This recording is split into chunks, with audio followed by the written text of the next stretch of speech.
back to Physio Evolution Video Blog. Today we're going to talk about ankle range of movement, the angle right at the ankle joint, that sometimes when there is a decrease in angle it can cause injury. For example, Achilles tendonitis or tendinopathy, patella tendinopathy, which is just right at the knee joint, and also knee injury. So we're just going to talk about how to see, do you have less of an angle in that area? Is one side worse than the other? Are they both the same? And what we can do about it. So today you're going to see me with the hairy legs out, which is lovely. So first of all, we're just going to talk about the angle I'm talking about. So this angle here, when we bend our knees forward, is called dorsiflexion.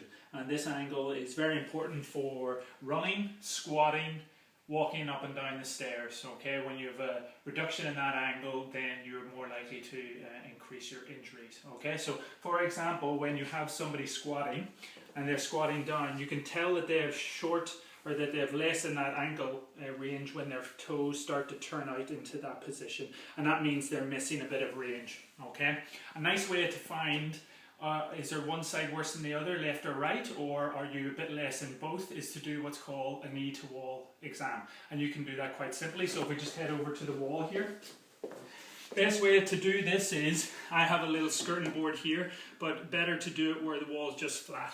Okay, so you'll start off with one leg. This is a bit of a trial and error. Okay, the rules are that the front heel must stay on the floor.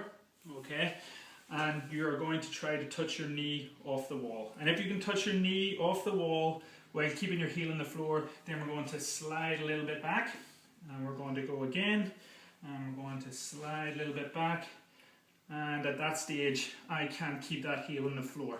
Okay, so that's about the limit of my movement. You'll get a pen, put it down there, bring the other foot up, and we'll measure that. Okay, and say that's a little bit shorter, then we're going to move forward and we'll touch the knee off the wall, and we can see there's about an inch difference between my left and my right foot. Okay, so that might have an effect in activities that I'm going to do, whether it's running, whether it's squatting. Okay, so before you're going to run, before you're going into the gym doing some leg weights, the best way to improve range in that movement, and the easiest way, is to get our good old friend, the foam roller.